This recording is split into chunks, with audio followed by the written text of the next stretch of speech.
On today's episode of Homeworthy, we're taking you on a tour of an elegant library inside a stunning mansion in Dallas, Texas. 25 interior designers were each tasked with transforming a different room in just 8 weeks, and Sherry Hayslip has reimagined a once unimaginative space into a timeless French-inspired library filled with character and elegance. Inspired by the cheerful charm of sunflowers, she brought the room to life with refined carvings and soft sun-bleached wood finishes that honor the architect's legacy. A secret armoire-turned-bar, an antique Persian rug, and a blend of centuries-old antiques with modern artistry make this library an inviting, luxurious escape.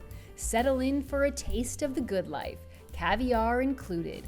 Enjoy and welcome to the Kips Bay Showhouse. You're watching Homeworthy, where we believe every home has a story.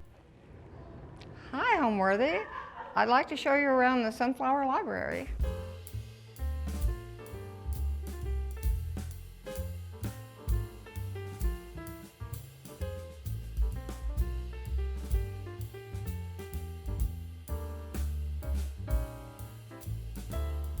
Hi, Homeworthy.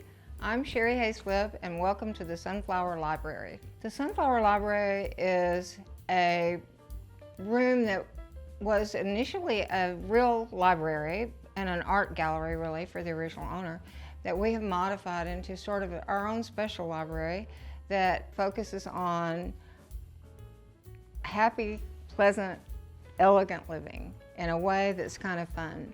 We've tried to mix textures and items of different styles and colors and have it a comfortable and yet a very elegant room. It's French because our building is French, and we wanted to have that feeling of being in a French apartment in Paris, and so therefore we've tried to give that architectural sense and then bring in both contemporary and antique pieces to achieve it. The inspiration, of course, the style was the building and the fact, and its original function, but part of it was, and the reason we call it the Sunflower Library is because the man who built it and the architect, who happened to be my husband, they were both from Kansas. And if you look throughout the building, this is just something I know because I remember when they were having fun with it, you'll see architectural emblems, sunflower architectural elements. And so we've tried to bring that into this room in multiple places. And so it's made it a little bit fun, a little bit secret, but a little bit fun. I've done a Kips Bay before, and I believe this was even shorter than the first time,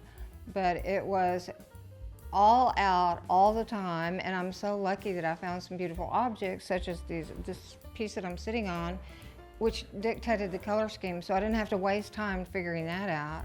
And so I just dove in and kind of designed as I went, based on things that I was able to find, like the beautiful chandelier, and to bring that Parisian feeling into the room. One of the first things that we did was it had brown paneling, and so we just stripped it down to its raw self almost, and then we added ornamental elements that made it feel more French and more like boiserie from the French tradition.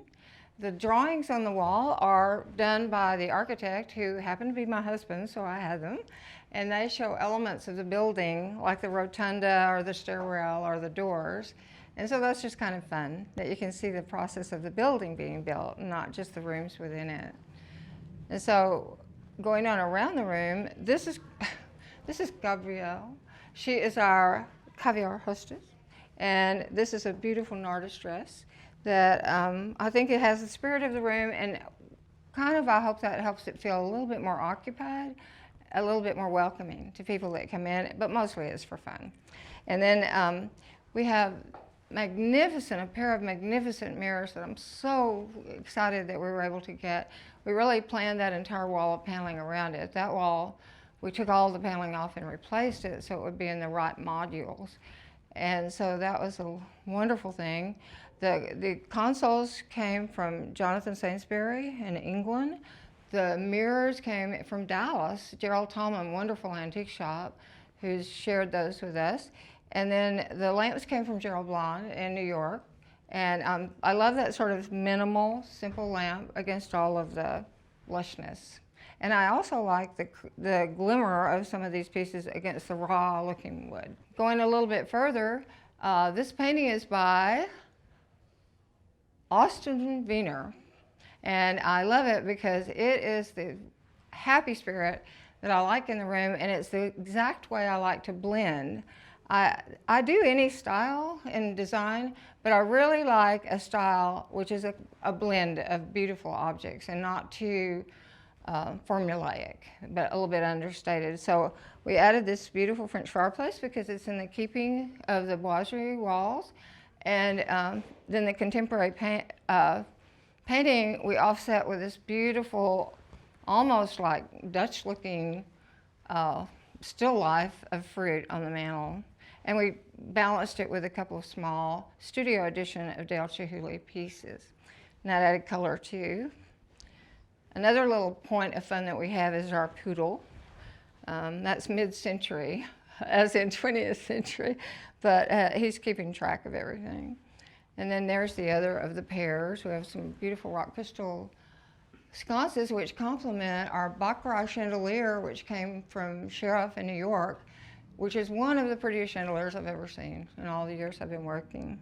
And so we have here on the table, we have an example where we've tried to work in little bits of sunflowers, and the supports for the glass have sunflower heads. And really, the sunflower is not only the state flower of Kansas, it is also a beautiful, kind of classic architectural element. These chaises are pretty wonderful. They're rare. They are in this Greek style. There's only 2 or 3 sets known other than this. And one of them is in one of the palaces. I don't think it's Buckingham Palace, but it's one of them. And Butchoff in London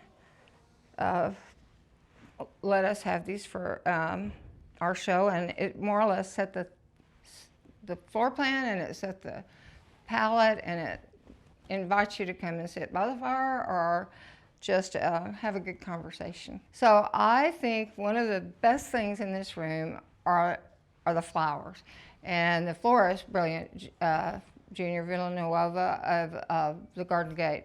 But I asked him to create flowers that were part of the art and part of the spirit of the room, and that were just exploding color. And it's so funny, even though the palette is rather monochromatic, everybody comes in and says, "Oh, I love all the color."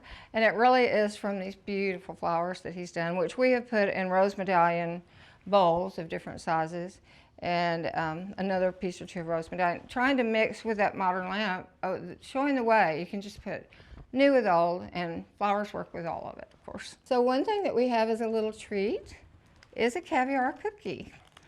And we do have our caviar hostess. So we have Gabrielle. So I'm obsessed with Coco Chanel, so thus Gabrielle. But so we do have these. So we have kind of a little theme going with caviar. I've learned a lot trying to about that, as a matter of fact.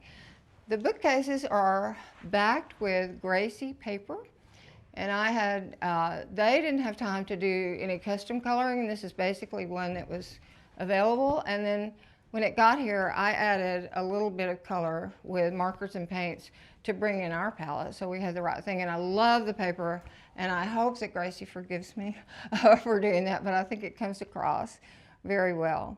One interesting thing, the books in the library are actually my husband's architectural books, some of them, and just to have kind of a connection again with the his inspirations and so forth for the building. So then we're to the whole reason about that we have a caviar hostess. And it's because anybody can have just a plain old bar, maybe. You can just, but we wanted to have something a little bit different, and something that was sort of as luxurious as Paris. And so therefore, we took this French armoire, integrated it into the bookcases, stripped the finishes to all be that kind of raw wood look, and we created a caviar bar. So more of that's Gracie paper, blue silk on paper. And so this is the champagne and the vodka for proper caviar, of course. This is the part with the real fun stuff. And so here's you can have a little bit of luxury and come in here and get a little nip. In fact, One thing I've learned in studying caviar is now people are serving caviar on potato chips. It's quite the thing. And so we have potato chips too, as well as blings. I haven't always wanted to be an interior designer. When I was a young girl, I thought I might like to be a journalist or maybe even an attorney. But my life accidentally led this way, and it just sort of evolved. And then as soon as I graduated from school studying other things, sort of related though, then I went back to school to become a designer. My favorite part of being a designer is I think because those other things that I studied in school included art history and literature and aesthetics. And one of the things that I like to do is combine that philosophical approach to beauty by finding what means something a lot to them and bring that out in their homes. And so it has a little bit more connection instead of just being a collection of things. As we look at this part of the room, I'll show you another comment about the sunflowers. The sunflowers on the top shelf are made from the same molds as the sunflowers that were used in this building on the exterior railings. And if you look through the window, which I don't know if you can do with the camera, but you can see those actual sunflowers outside on the rail. So that's a fun connection with that.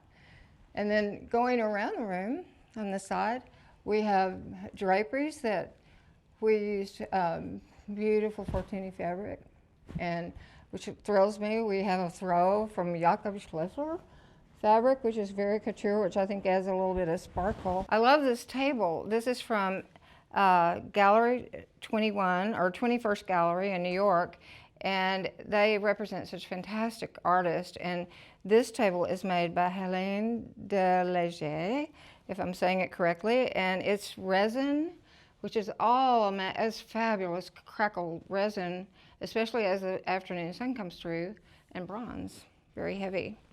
The piece here is another contemporary piece by an artist, and I believe it's Kim Tak is the artist, and he is represented by Maison Rapin in Paris, and this is Baltic amber. It's completely covered with Baltic amber, and I love it because it repeats the shape, the curve that the Regency shades do, and I think that's just a kind of one of those things that lets you blend different styles if you have some scale or something that pulls them together. This art piece is a fantastic lens, but he is represented in a gallery in Paris, and he has a secret formula for this. Is very thin glass, and as you walk around it, the colors change. It can be almost purple, or it can be aqua, or it can be a very true blue. And I think it's a wonderful piece to add life and a little energy to the room. When someone walks in the room, I'd like for them to feel a little bit of magic and to feel elevated and to feel like, oh my gosh, this is so glam. Sort of the way I feel when I walk into a fabulous hotel like the Crillon in Paris, and I feel, wow, this is just a really wonderful space to be in. And I would love to have a little touch of that when they walk in. Thanks for watching. Be sure to go to homeworthy.com for exclusive content, shopping guides, and so much more.